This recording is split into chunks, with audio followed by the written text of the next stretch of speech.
তওবা করবেন কিভাবে? তিন ভাবে। তিন জিনিস একসাথে হলে তওবা হয়। চ আকার চা লেখলে চা হয় না, শব্দ হয়। চা পাতা চিনি পানি একসাথ করলে চা হয়। ছয়কার চা লেখলে কি হয় না? চা হয় না, চায়ের শব্দ হয়। তওবা তওবা করলে তওবা হয় না, তওবার শব্দ হয়। তিন জিনিস একত্র করতে হয়। এক নাম্বার, আল্লাহকে বলতে হবে দিল দিয়ে কলিজার ভেতর থেকে যে আল্লাহ আমি গুনাহ ছেড়ে দিলাম। দুই, আর করব না মালিক, আমি ওয়াদা দিলাম। তিন, আমি লজ্জিত মাওলা, আমি মাফ চাইলাম।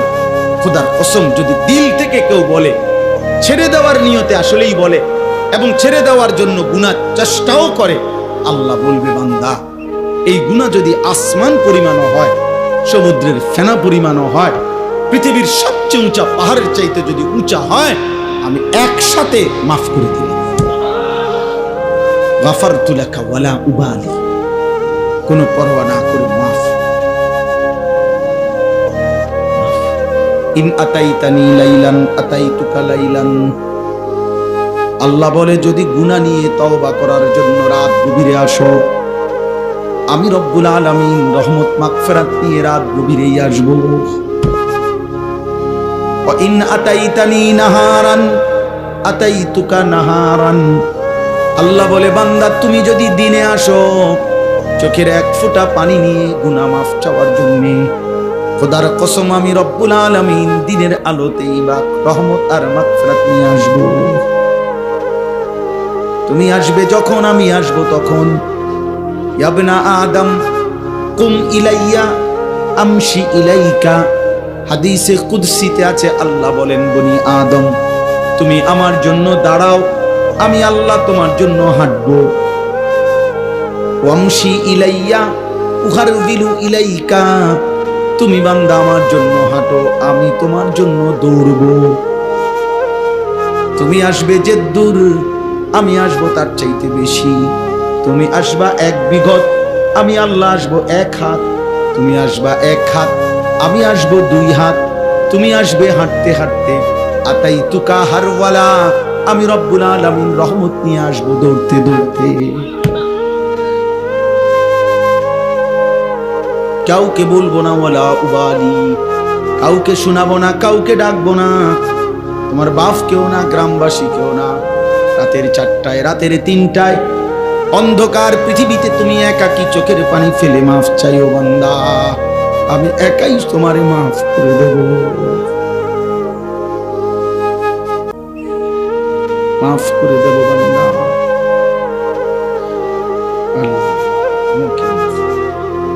চলেন ভাই, অতএব গুনাহ ছেড়ে দেন, আল্লাহর নাফরমানি ছেড়ে দেন, আল্লাহর নাফরমানি ছেড়ে দেন।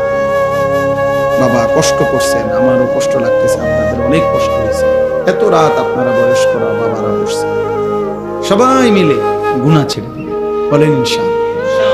এক মুমিনের মৃত্যু পর্যন্ত 2টা ডিউটি একজন মুসলমান: 1 গুনাহ বর্জন, 2 আদেশ পালন।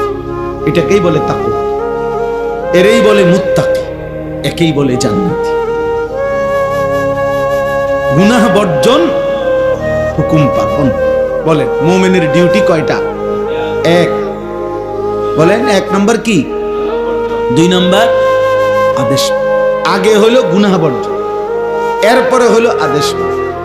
কারো মনে করেন সতর খোলা, আবার তার নামাজের ওয়াক্ত, তো নামাজ পড়া এটা হলো নেকি, সতর খোলা এটা হলো গুনাহ।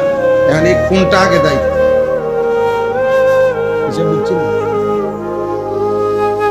নামাজের বাহিরে ফরজের মধ্যে একটা আছে কিনা? তাহলে কি বুঝা গেল? বুঝেন নাই কথা? সতরও খোলা, নামাজও সামনে। তো নামাজ পড়লে নেকি, সতর খোলা থাকলে কি? গুনাহ। প্রথম দায়িত্ব কি? মানে সতর ঢাকা, এরপরে কি? গুনাহ বর্জন, প্রথম জিম্মাদারি। এজন্য প্রিয় সন্তান, যতক্ষণ পর্যন্ত তুমি পাক নাফাকের পার্থক্য করবা না, ততক্ষণ নামাজ পড়তে মন চায়। আমি না, আমার বাইকটা দিলেও হইতো না। আব্দুল কাদের জিলানিরও যদি বাইকটা তোমারে দেয়, বাইজিৎ বোস্তামিরও যদি বাইকটা দেয় হবে না, তুমি তো নাপাক, তুমি তো পেশাব করে টয়লেট পেপার ব্যবহার করো না, পানি ব্যবহার করো না, তোমার শরীর নাপাক। এই নাপাক থাকার কারণে অধিকাংশ মুসলমানের নামাজ পড়ার কোনো আগ্রহ জন্মে।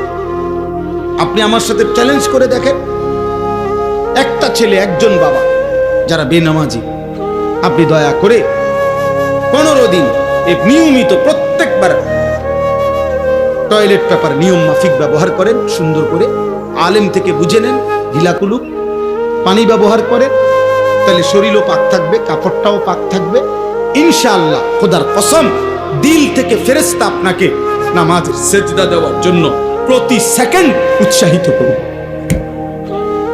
এই তোমরা ছেলেদের হালাত হলো এই কারণে আব্বা, নারী দেখতে দেখলে, মোবাইলের নারী দেখলে বীর্যপাত হয়, অশ্লীল দৃশ্য দেখলে বীর্যপাত হয়, উলঙ্গ ছবি দেখলে বীর্যপাত হয়, হারাম কল্পনা করলে বীর্যপাত হয়, অসৎ বন্ধুদের সাথে অসভ্য কথা বললে, নারীকে নিয়ে জিনা ব্যভিচারের কথা বললে বীর্যপাত হয়।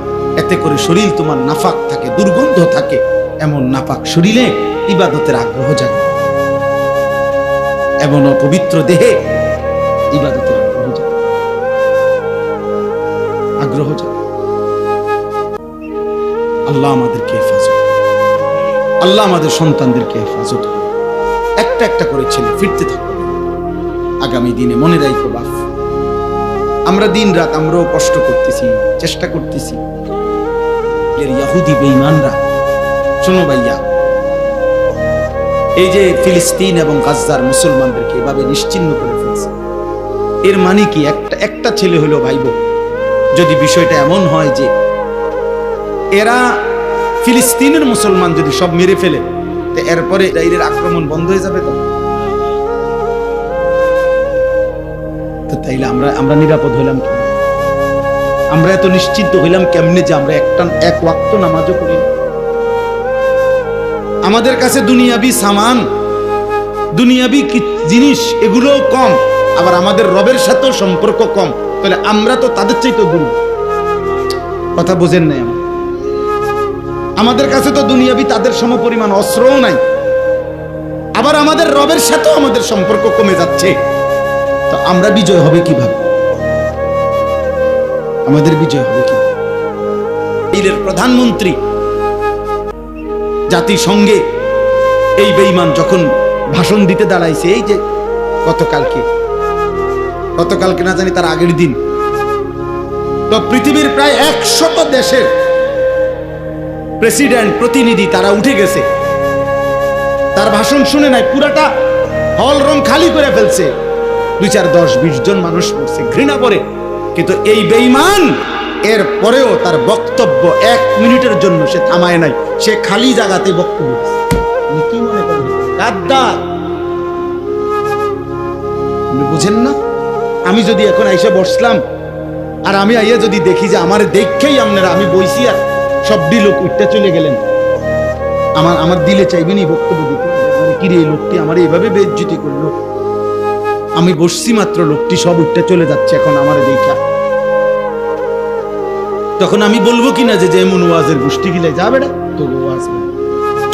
কিন্তু ও কত বড় গাদ্দার, সে ঠিকই বক্তব্য দিছে, পুরা বক্তৃতা দিছে, এবং সে পরিষ্কার বলছে গোটা পৃথিবী না, পৃথিবীর সব শক্তি যদি একসাথেও বলে সে গাজার উপরে আক্রমণ থামাবে, 1 সেকেন্ডের জন্য তার শব্দে